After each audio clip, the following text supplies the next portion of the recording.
पूर्वी खबर। जादवपुर कांड को लेकर वामपंथी छात्र संगठन की तरफ से जिला शासक को ज्ञापन सौंपा गया। इस मौके पर यहां बड़ी संख्या में वामपंथी छात्र संगठन के नेता कार्यकर्ता उपस्थित थे।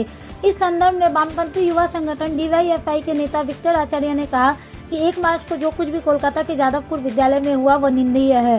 शांतिपूर्ण तरीके से चल रहे मतदान पर किस तरह शिक्षा मंत्री की गाड़ी चला दी गई, यह सबने देखा है। इस तरीके की घटना का विरोध करते हुए आज जिला शासक को एक ज्ञापन सौंपा गया है।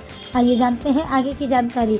আমাদের বিক্ষোভ হচ্ছে যে খুব স্পষ্ট ভাষায় ব্রাত্য বসু রাজ্যের শিক্ষামন্ত্রী, যার কর্তব্য হচ্ছে যে শিক্ষাকে দেখা, তিনি হচ্ছে যে প্ররোচনা সৃষ্টি করছেন, বিশ্ববিদ্যালয়ে যাচ্ছেন, সেখানে হচ্ছে যে ছাত্ররা তার গাড়ির নিচে পিষে যাচ্ছে, তিনি সেখান থেকে বেরিয়ে যাচ্ছেন, অসুস্থতার নাটক করছেন। তারপর হচ্ছে যে গোটা জেলা জুড়ে, গোটা রাজ্য জুড়ে তৃণমূল কংগ্রেস এই ঘটনাকে কেন্দ্র করে প্ররোচনা সৃষ্টি করছে, একের পর এক বামপন্থীদের অফিস ভাঙচুর করছে, কলেজে ভয় দেখাচ্ছে যে হচ্ছে যে বামপন্থী মুক্ত কলেজ ক্যাম্পাস করতে হবে, বামপন্থী মুক্ত এলাকা করতে হবে, 5 মিনিট লাগবে হচ্ছে যে বামপন্থীদের খালি করতে, 5 মিনিট লাগবে অফিস দখল করতে। আমরা বলছি গণতন্ত্রে এই জিনিস চলতে পারে না।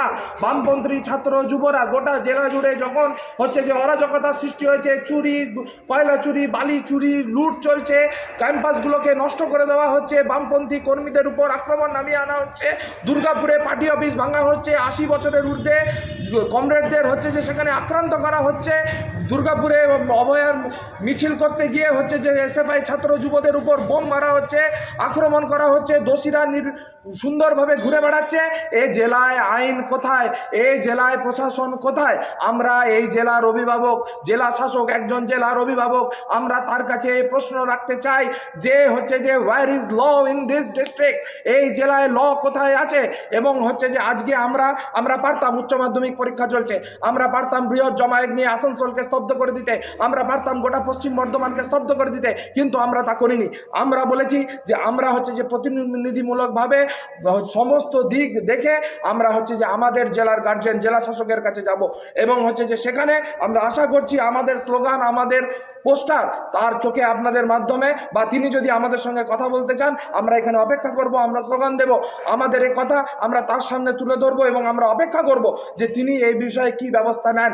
এই অরাজকতা গোটা জেলা জুড়ে চলতে পারে না। এখানে ছাত্র জেলা সম্পাদক উপস্থিত আছেন, যুব জেলা সভাপতি উপস্থিত আছেন, এখানে যুব নেতৃত্বরা উপস্থিত আছেন, এখানে প্রত্যেকটা কর্মী। আজকে আমরা এখানে স্লোগান শাউটিং, আমাদের দাবি জেলা শাসকের কান পর্যন্ত পৌঁছায় কিনা আমরা সেটাই দেখব। কালকে দেখা গেল যে বিভিন্ন জায়গায় কিন্তু আপনাদের মানে কর্মীদের উপরে হামলাও হয়েছে। আপনারাই সবার আগে দেখছেন, আপনারাই হচ্ছে যে মানুষকে দেখাচ্ছেন, মানুষও উপলব্ধি করছে। তাহলে হচ্ছে যে এই প্রশ্ন ঘুরে আমি আপনাদের কাছে রাখছি যে হচ্ছে যে তাহলে আইনের শাসন কোথায়? Where is law in this state? Where is law in this district? Where is law in my own locality? গোটা এলাকাগুলোতে তৃণমূলী হুলিগানিজম চলছে, অরাজকতা চলছে এবং হচ্ছে যে ডান রাম আর হচ্ছে যে তৃণমূলের সেটিং, বিজেপি এবং তৃণমূলের সেটিংয়ে আক্রান্ত হচ্ছে গণতন্ত্র প্রিয় সাধারণ ছাত্র, যুব, মহিলা, সাধারণ মানুষ। এর বিরুদ্ধেই বামপন্থীদের লড়াই। সে ছাত্র হোক, যুব হোক, শ্রমিক হোক, কৃষক হোক, ক্ষেত মজুর হোক, যাই হোক, এই লড়াই চলবে গোটা জেলা, রাজ্যকে, গোটা देशকে এই হুলিগান। अब तक के लिए बस इतना ही। फिर मिलेंगे अगली खबर में। ऐसी और भी खबरों के लिए बने रहे हमारे साथ, देखते रहे पूर्वी खबर।